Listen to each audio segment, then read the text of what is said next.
yeah, we did it. We made it 5 days into the year. Kind of a big night with Georgia and the election. I'm trying out a new way of streaming, so let me check on this real quick just to make sure that things are working the way that they need to be. So bear with me real quick. It is! Oh my God, you have no idea. Boo, tears of joy. Trying to get this thing to work. So I hope you had a really good day. I have been up since 4:15 this morning, and I don't know why. Apparently, my body is trying to kill me. It's saying you can't sleep. We're not going to let you sleep. Why would we do that? You work all day. Why would we let you replenish your sleep bar at night? Why would we do that? That makes no sense. We want to grind you into a semolina flour and then knead you into a pasta dough and then cook you in the boiling pot of life, I guess. I don't know. But thanks for stopping by, everybody. Check out the chat too. It's supposed to aggregate all the different chats, and I should be able to say what's up, because I know one of my buddies, John, was trying to check it out and I couldn't respond to him on Periscope, I think because he was watching it on Twitter and he thought I was ignoring him, which I might be. No, I'm not. I was ignoring him. I love everyone that takes the time to say what's up. So turn my phone off. Whoops. I am getting into some more writing, even though I got up at 4:15 this morning. I stuck to it and I devoted some time to writing. And I was inspired to write another joke about how difficult it is being a lawyer during COVID-19. And the idea is when you're on Zoom, you're not able to occupy the same space as your client. And when you're doing criminal defense, like I have been, hey, I can see your comment, John. That's awesome. John, my buddy John created a Twitter account that's me. So he basically created a Twitter account called Nick Lydorf Esquire. So if you see that account on Twitter, it is not me. I swear to you, because I'm not posting anything now, and there's something going on right now where he's posting it. So it looks like sometimes I'll post I'll tweet, and then he'll like it, but then it'll look like Nick Lydorf likes his own tweets, which I don't. I mean, I do have some level of shame. I wouldn't do that. John asked why did I get up 4:15.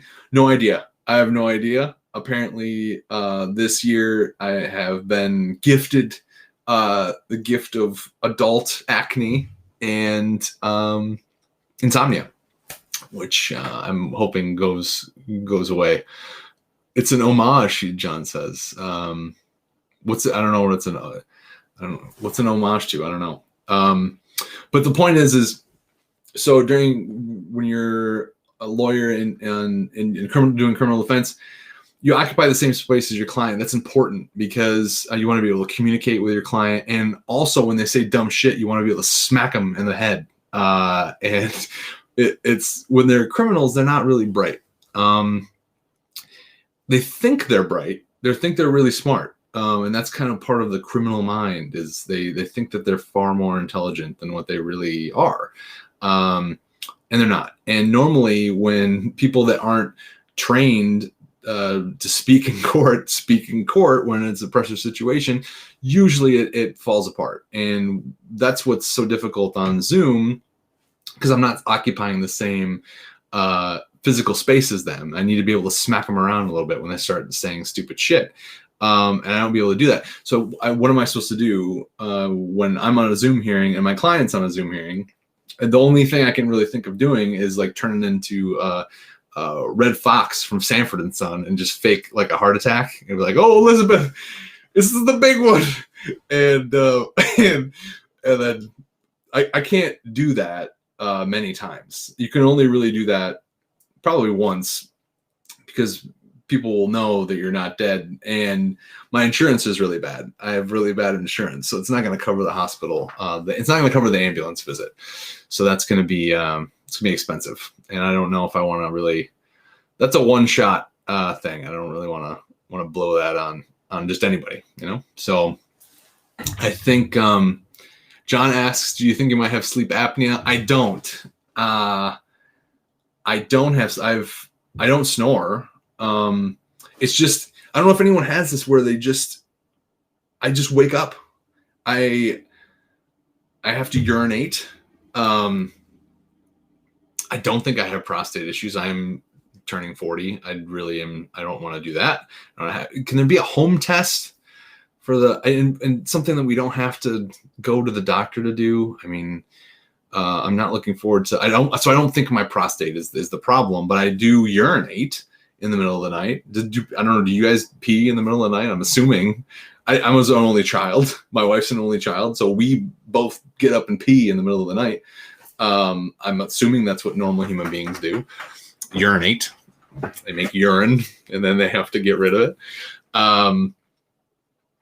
So I get up, I urinate. I sit down to pee in the middle of the night too. I'm not trying to be a hero. I'm gonna stand up and pee, and I don't want to turn on the light. It's gonna go everywhere. I sit down to pee, and I sit down to pee pretty much all the time because I enjoy it. I enjoy sitting down to pee. And so then when I go pee and I go back to bed, and then I cannot go back to sleep. I get up like around that time, usually around 4:00. But for some reason this morning, I could not go back to sleep. I went out on the couch, I laid down with a pillow, and just fevered just thoughts. It's like, well, this is it. You make that cost benefit analysis. Like, do I lay here in, horizontally? Do I continue to lay or do I get up, or do I stand upright, vertical? Do I get vertical? And I decided to get vertical and stand up and start my day at 4:15 in the morning. And I did not enjoy it. John mentions like Larry David. I take a lot of my pee regimen, if you will, from Larry David and Curb Your Enthusiasm. Attack the day with enthusiasm unknown to humankind. That's what John says. Yeah, that's what I will do. But then I will attack the day with enthusiasm. But then by 4:00, I'm in the afternoon. I'm dead. I'm dead tired. And I did have coffee before this. Obviously, you can probably tell that. I am pretty wired. I'm very wired right now. Normally, I'm very subdued. But I am kind of wired. What is that bracelet, John asked? These are the bracelets that my wife gave to me, and I started wearing a while ago, and I like them. Maybe that's the problem. Maybe I needed to not wear my bracelets to bed. Who knows? I mean, they are some sort of stones. Like this one's labradite. I don't know. It sounds like some sort of professional wrestler. Like, hey, check out WrestleMania. Labradite's gonna wrestle on the card. This one, I don't know what this one is. There's 3 of them made of different stones. She's into crystals and shit, and therefore I have to be into crystals and shit. So, that's what's up. So 4:15, just getting up and having at it. I got up and I watched Cobra Kai. Started watching Cobra Kai. I don't know if anyone started watching that. I really enjoy that. I really enjoy Cobra Kai. It's kind of cheesy, kind of soap opera-ish, but I really like Johnny Lawrence's character. I really say Amsterdam. Hey, Bert from Amsterdam. What's up, man? Thanks for stopping in. Someone from Amsterdam is checking this out. I'm very excited. But yeah, I started watching Cobra Kai. I really like it. I like Johnny's character. I really like Johnny. And I don't like Daniel. I don't like Daniel's son. It's not my favorite. I don't like the daughter's character either. Not a fan. I just want to follow Johnny Lawrence. I love Johnny Lawrence. I like the back and forth, the buddy, the kind of the buddy cop vibe that they had in this episode I was watching. I can't remember. I think it was episode 3. Really like that. But I don't know. I like it. I mean, it's just nostalgia. I'm not sure, but hey, I'm not going to be choosy at 4:15 in the morning. I'm going to watch whatever I can watch. And then when I get up at 4:15, I have that like, I went to go take a shower, and there's not a lot to do at 4:15. You can either watch Cobra Kai, you can take a shower. That's about it. And gonna Google Cobra Kai. Yeah, it's on Netflix. Check that out, Bert. And it's a continuation of the Karate Kid. So it's like 30 years later or whatever. And yeah, I love it. It's pretty cool. Oh, it's not in Amsterdam. It's on. Do you have Netflix in Amsterdam though, Bert? Maybe he'll answer. Hopefully he'll answer. But yeah, you're welcome, man. But yeah, not much going on at 4:15 in the morning. So we'll get back to that was my rant to say that's what I was writing on, was being able to show up in Zoom and be able to be in the same physical space. I think there's something there with that. I'm going to explore that. I like the me being the Red Fox. I really love Sanford and Son. I really love EU Netflix is different. I did not know that. That's interesting. They have different. That's cool. Thanks for letting me know that. But yeah, definitely check that out. If you liked Karate Kid, you should watch Cobra Kai. It's pretty cool. What was I saying? I don't know. I'm exhausted. So one of my other so John says they have other licensing deals. Yeah, that makes sense. It's just forgive me being an egocentric American. I feel like shit right now. I'm sorry, Bert. Of course there's different content in other countries because they have cool stuff that I don't even know about. Bert, are you into soccer, football? Are you a fan of anyone?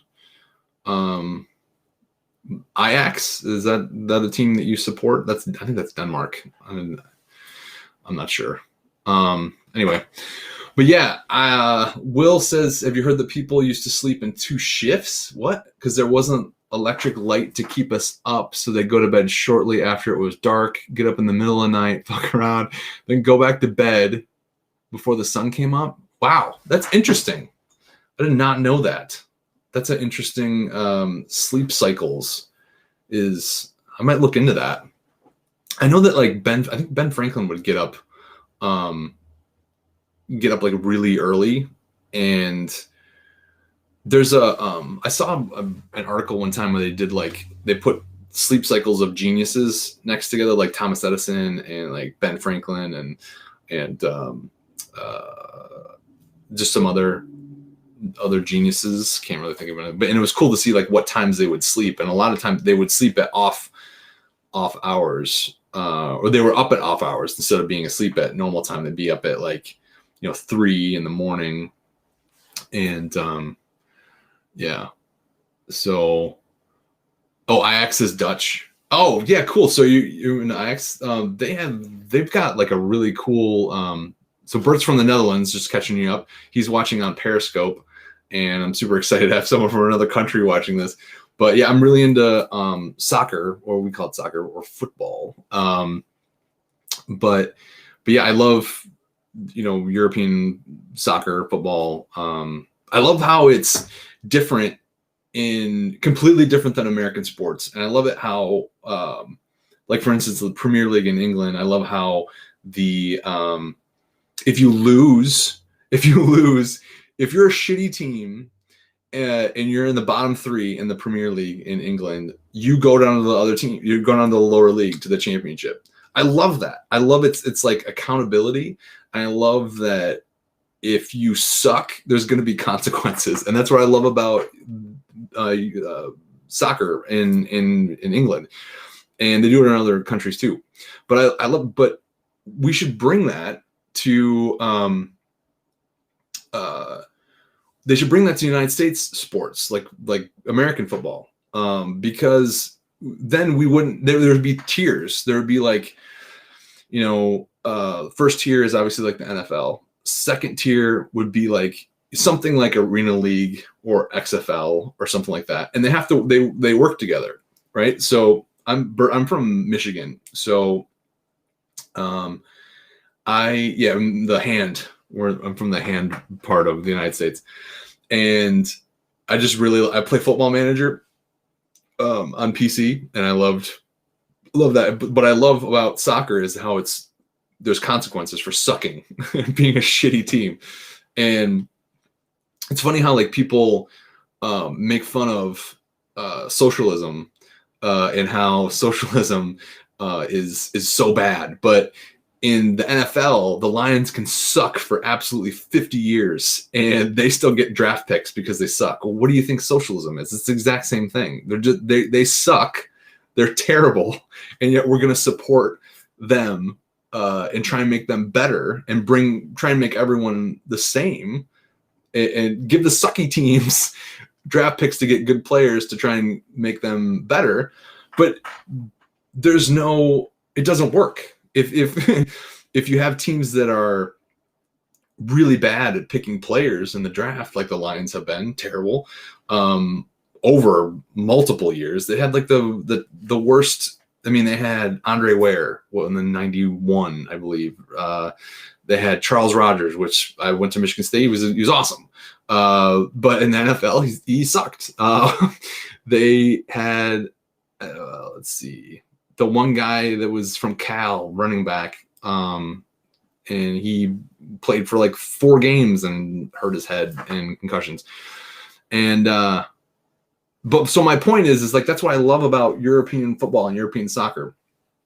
I don't know if Bert's actually trolling me or not. Bert says you're the first American giving a good description on socialism.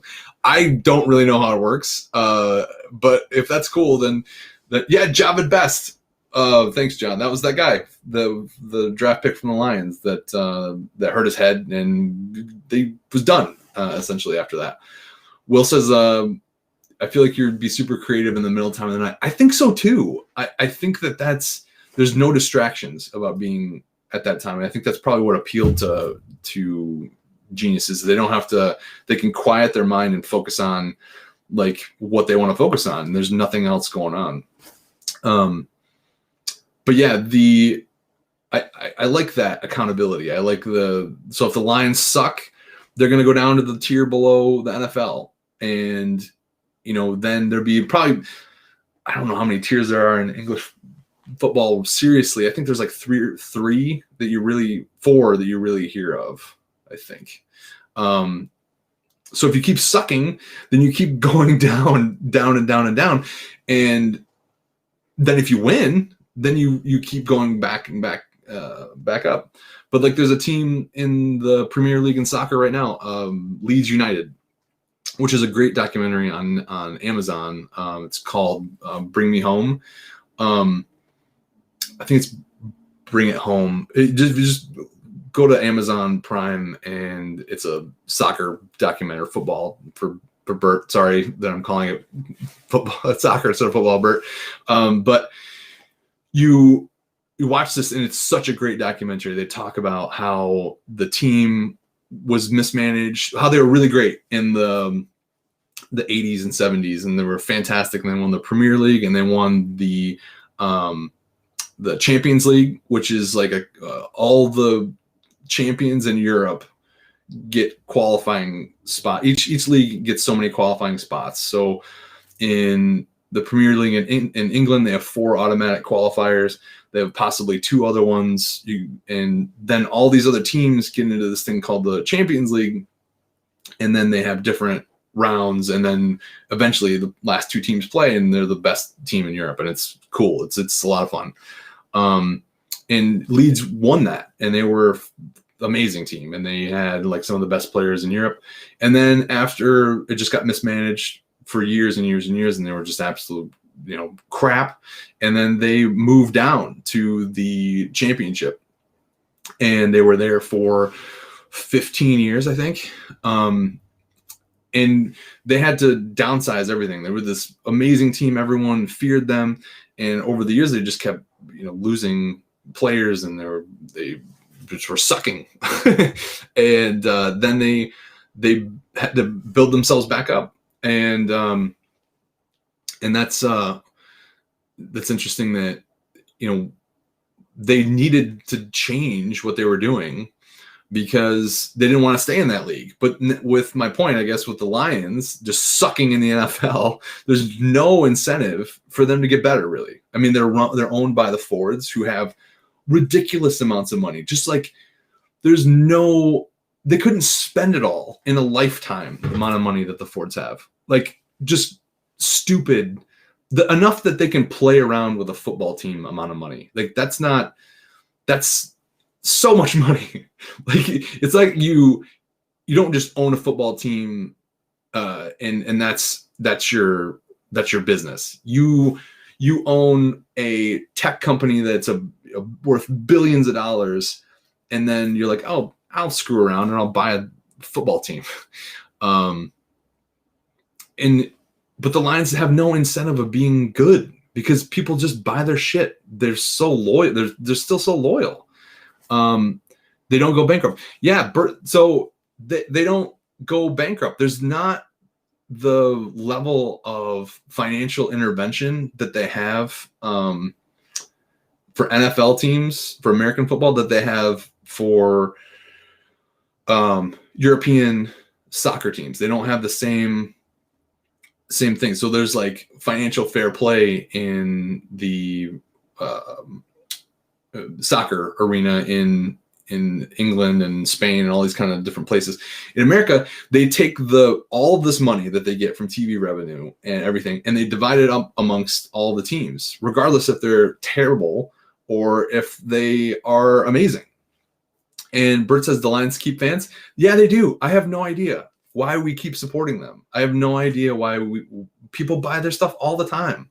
And the NFL is all about trying to make the teams equal. All American sports are about trying to make the teams equal. Like baseball is the same way. If you are terrible, you get draft picks. You get if you finish at the bottom, you have the worst league. You're going worst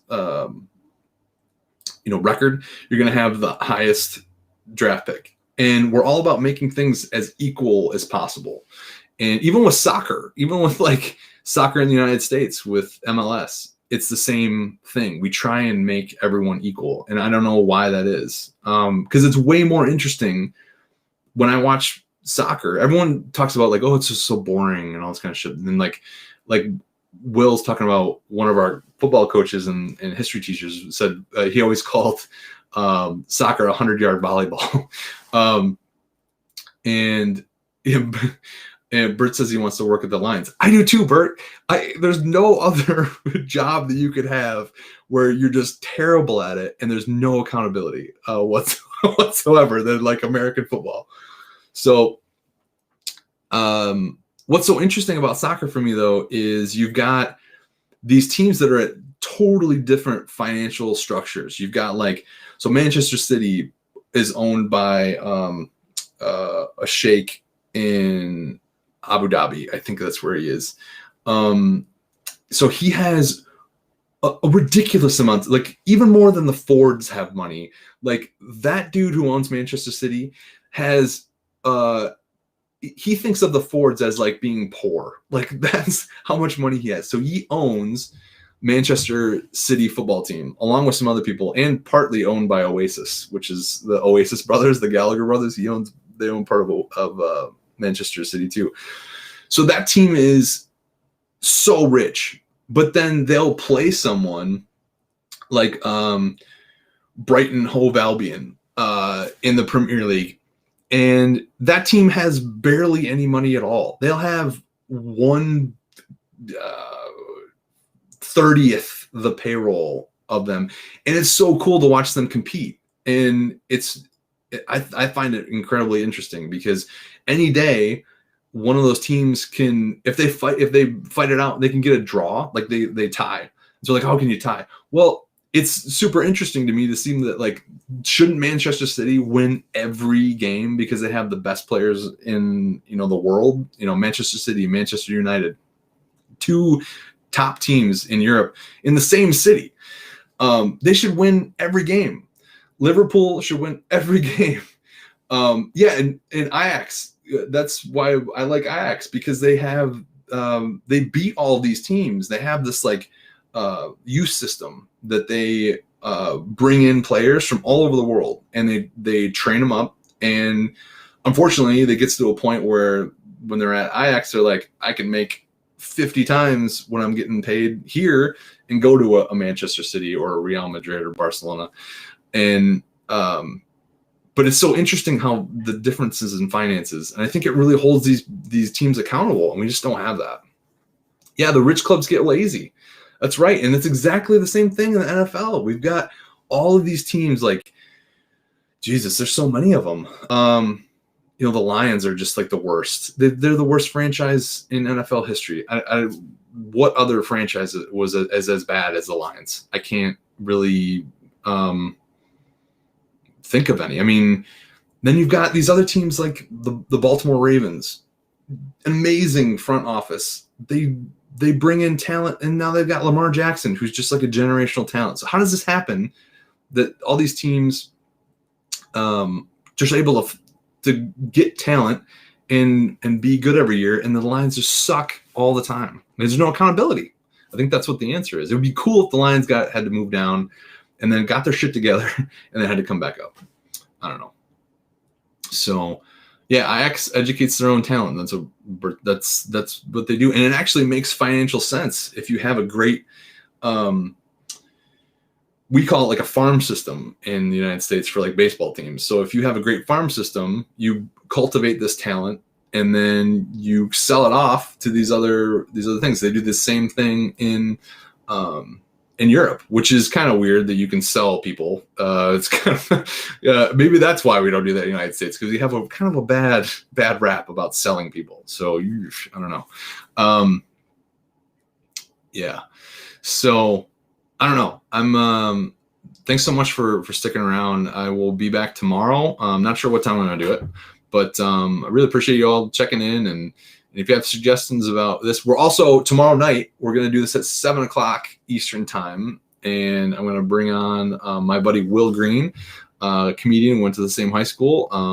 And he's a great dude, very funny, who has a food truck that he owns as well, Bangos. Make sure you check them out in the Lansing area. And I will see you all tomorrow. I'm excited that this worked. So it finally did. Thanks, Bert, for following, man. I know, great episode of Talking Football. Yeah, I don't know. I really love it. I love soccer, and I love American football. And I don't know, just fun. If you play Football Manager, if anyone plays Football Manager, definitely hit me up, because I love playing that game. It's super boring to some people, but because you don't actually get to play, you're just financially managing a team and stuff. But I don't know, I love it. All right, thanks, Bert. Thanks, Will. Thanks, John, and everyone that checked us out. And I will see you guys tomorrow at 7:00.